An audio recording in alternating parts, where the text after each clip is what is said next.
Hi, good evening Hong Kong. Andito po ako sa rooftop. Ayan. Nagpakain po ako ng aking pagong, tapos nanguha ng sinampay. Kaya ito, napakaganda po ng view. So, yung pong nakikita ninyong ito, yan. Ha.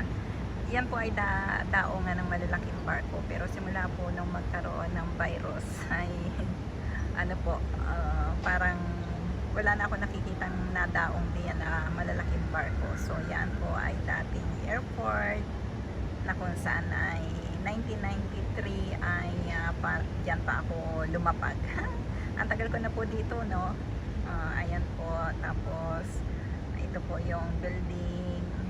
Ako po ay nasa Laguna City, parang nasa Pilipinas lamang po. Laguna.